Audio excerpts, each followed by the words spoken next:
Well भाव लोग it welcome to dairy के एपिसोड पे एपिसोड आते जा रहे हैं। हर एपिसोड में एक नया सस्पेंस है। इसके के पहले तीनों एपिसोड हमने पहले ही देख रखे हैं और अगर आपने नहीं देखा तो लिंक आपको डिस्क्रिप्शन में मिल जाएगा या फिर आप चैनल पर विजिट करके भी देख सकते हैं। उन सब के देखे बगैर आपको यह कहानी नहीं समझ में आने वाली, तो पहले जाकर उसे देखिए तब आप इसे कंटिन्यू कर सकते हैं। तो चलो एपिसोड 4 की शुरुआत करते हैं। एपिसोड 4 की शुरुआत में जैसे बच्चों ने उस फोटो को प्रिंट किया था जिसमें कि भूत प्रेत थे, वह उसे पुलिस को दिखाने के लिए पुलिस स्टेशन जा पहुँचते हैं। वह चीफ बावर्स को बताते हैं कि आपको हमारे ऊपर पहले भी यकीन करना चाहिए था और इस बार हम पूरे सबूत के साथ आए हैं। वे सभी बच्चे जैसे उस फोटोज को दिखाते हैं, उस फोटोज में कुछ अलग ही सीन था। उसमें किसी भी भूत की फोटो नहीं थी। लिली, रॉनी, विल और रिच यह सब देखकर हैरान हो जाते हैं क्योंकि प्रिंट करते समय उन्होंने उन सभी की फोटो देखी हुई थी, लेकिन उनमें से एक फोटो थी जिसमें कि एक जोकर था, यानी कि वह पेनीवाइज। लेकिन चीफ बावर्स इन सब पर विश्वास नहीं करते और लिली को कहते हैं कि तुम ऐसा काम कर रही हो और तुम लोग इस चीज से दूर नहीं हुए तो लिली तुम पक्का मेंटल हॉस्पिटल में जाओगी और तुम सब एक बड़े मुसीबत में पड़ सकते हो,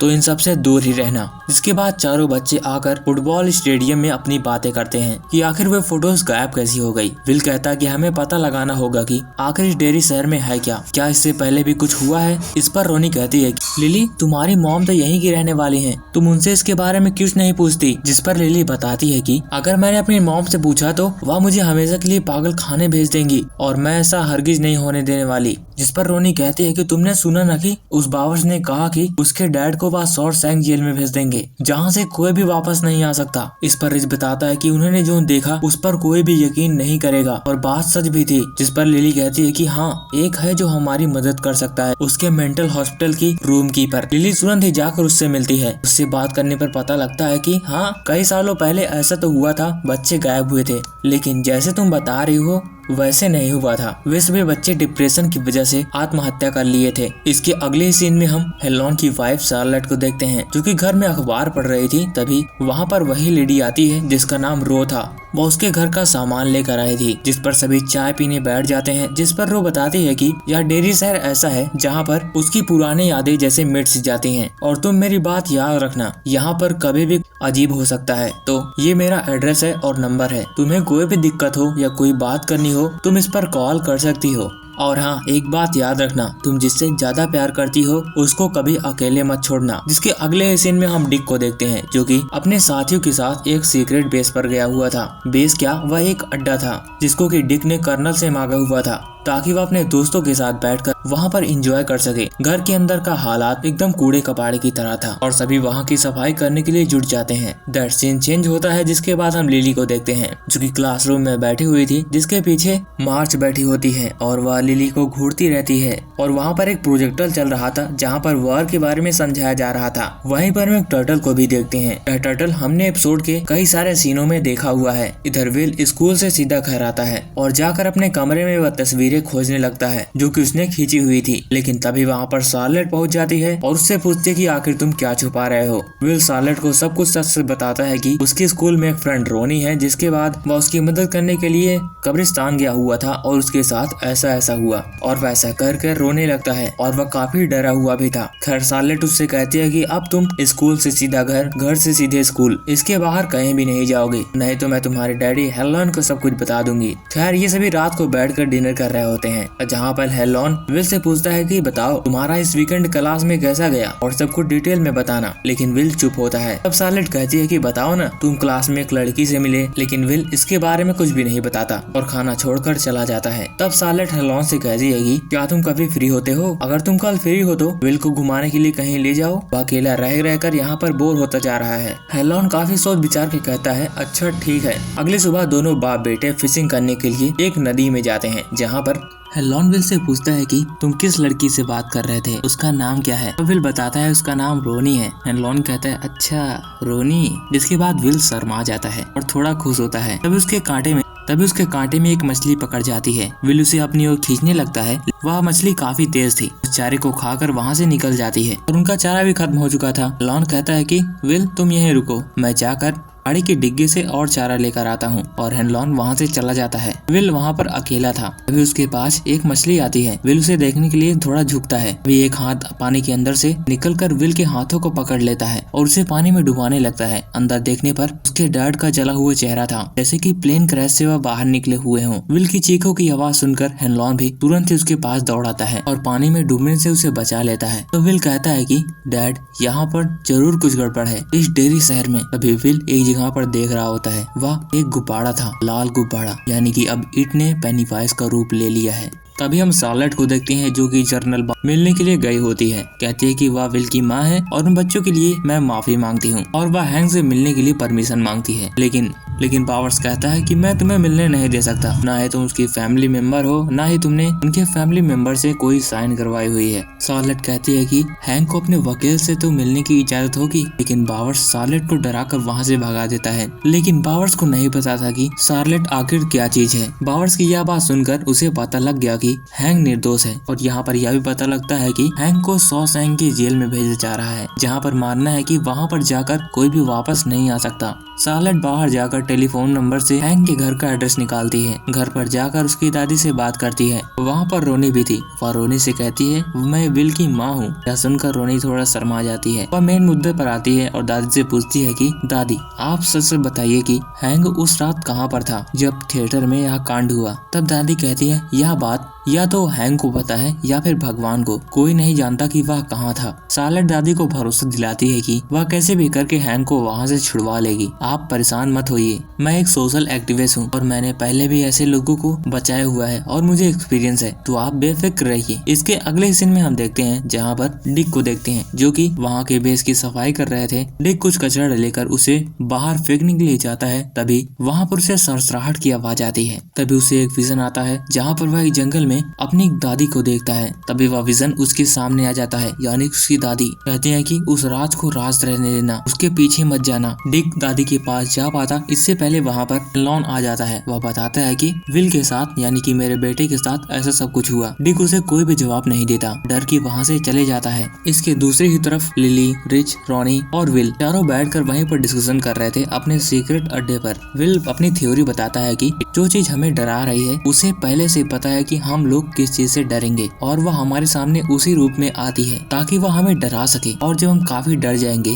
हमारे अंदर उसका डर समा जाएगा, तो वह हमें मार देगा। तब इस बात पर लिली कहती है हाँ, तुम्हारी बात सच हो सकती है। मैंने भी मैटी से कई बार सुना है कि उसे अजीब चीजें दिखती थी, उसे विजन आया करते थे और फिल और टेडी ने भी यही कहा था। यह बात सुनकर विल काफी घबरा जाता है, यानी कि हम जब उसे देखेंगे तो हमें डरना नहीं है, यही एक उपाय है। तब रिच कहता है कि इतनी खतरनाक चीज है, उससे कोई भी डर सकता है, हम अपने डर को काबू नहीं कर सकते। इस पर लिली कहती है एक चीज है जो काबू करवा सकती है। वह स्कूल में सभी को अपनी माँ की रखी हुई टैबलेट दिखाती है। वह 4 टैबलेट घर से ले आई थी और चारों को देती है। तब इसके अगले सीन में हम देखते हैं जहाँ पर क्लास में एक चैप्टर चल रहा था, जहाँ पर एक जीव की आंखें बाहर निकल आती हैं और पंछी उसे देखकर उसकी आंख को फोड़कर खा लेते हैं। जब ये लेसन चल रहा था, मार्च को काफी घबराहट हो रही थी, उसे उल्टी तक आ रही थी। अभी मार्च की नई दोस्त पैटी उसे इशारा करती है कि आज तुम्हें लिली को किसी न किसी तरह से फंसाना जरूर होगा। मार्च लिली से कहती है कि आज मैं तुम्हारे साथ लंच करूंगी और मैं तुम्हारी जैसी दोस्त को खोना नहीं चाहती, क्योंकि हम दोनों काफी सालों से साथ रहे हैं। लिली कहती है अच्छा ठीक है। इधर हम फिर से हम शार्लेट को देखते हैं जो कि बावर्स के ऑफिस पहुंचती है, जहां पर वह बावर्स के लिए लेटर लेकर आई थी, जिस पर उसकी माँ के साइन भी थे। लेकिन बावर्स वहाँ पर था नहीं, बल्कि उसका असिस्टेंट था। वह कहता है कि सर नहीं है तो आप यहाँ से चले जाइए। लेकिन शार्लेट इस बार अपनी पावर्स के बारे में बताती है, अगर मैंने एक कॉल घुमाया ना, यहाँ पुलिस स्टेशन के बाहर प्रोटेस्ट होने लगेंगे, आंदोलन छिड़ जाएगा, तो इससे अच्छा है तुम मुझे हैंक से मिलने दो। जिसके बाद हैंक से मिलने की उसको परमिशन मिल जाती है। वह हैंक के पास जाकर पूछती है कि मैं तुम्हें छुड़वा सकती हूँ अगर तुम कोऑपरेट करो तो। तुम मुझे बताओ कि तुम उस रात कहाँ पर थे। मुझे पता है कि तुम थिएटर में नहीं थे और जहाँ पर तुम बताए थे मैं वहाँ पर था, तुम वहाँ भी नहीं थे। अगर तुम सच सच बताते हो तो हो सकता है मैं तुम्हें बचा लूं। तब हैंक सच सच बताता है कि उस रात वह एक व्हाइट लेडी के साथ इंटीमेट हो रहा था। यह बात सुनकर शार्लेट चौंक जाती है, क्योंकि डेरी शहर में किसी व्हाइट गर्ल के साथ ब्लैक आदमी को पाया जाना यानी कि उसको मौत की घाट उतार देना। इसलिए हैंक नहीं बताना चाहता था, लेकिन वह ऐसी मुसीबत में फंस चुका था। हैंक कहता है कि अगर इस बात को बाहर आए बगैर कोई आइडिया हो तो तुम बताओ, मैं यह सब करने के लिए तैयार हूँ। तब शार्लेट कहती है ठीक है, कम से कम मैं तुम्हें बाहर तो निकलवा दूंगी, और वह यह कहकर वहाँ से चली जाती है। जब वह वहाँ से बाहर निकल रही थी तभी हेनलॉन का साथी रूसो शार्लेट को पुलिस स्टेशन से बाहर निकलते हुए देख लेता है। इधर हम जनरल शॉ को देखते हैं, जो कि फुलर को कुछ तस्वीरें दिखाते हैं, जहां पर फेंस के बाहर से डेनियल नाम का एक आदमी अपने साथियों के साथ वहां पर नजर रखे हुए था। तब जनरल शॉ, मैं आपको बता दूं कि जनरल शॉ वही हैं जो कि एपिसोड 3 में शुरुआत में फ्रांसिस थे। जनरल शॉ कहते हैं कि इस फेंस को यहाँ से निकाल दो और उन्हें अंदर आने दो, और वह अंदर आ जाए तो उन्हें पकड़ लेना और उनसे पता लगवाना कि आखिर वह कौन सी जगह है जहाँ पर वह हमारा वेपन यानी कि इट छुपा बैठा है। खैर, इसके बाद हम स्कूल के अंदर का सीन देखते हैं, जहाँ पर लिली मार्च के साथ बैठकर लंच कर रही होती है। उन दोनों की बातें चल रही थी, तभी उनके स्कूल का पॉपुलर लड़का लिली से हाय करता है। तब मार्च कहती है कि मैं उसे रिस्पांस देना चाहिए, उसने तुमसे हाय किया। लिली कहती है ऐसा क्या, तो मैं जाकर पहले मुंह धो लेती हूँ, फिर आकर उस बात करती हूँ। मार्च कहती है ठीक है। लिली के वहाँ से जाने के बाद पैटी और उसके साथी भी उठकर वहाँ से चले जाते हैं। मार्च उसे बताती है सब कुछ डन है। मार्च और पैटी के साथियों का यही मिशन था कि किसी भी तरह करके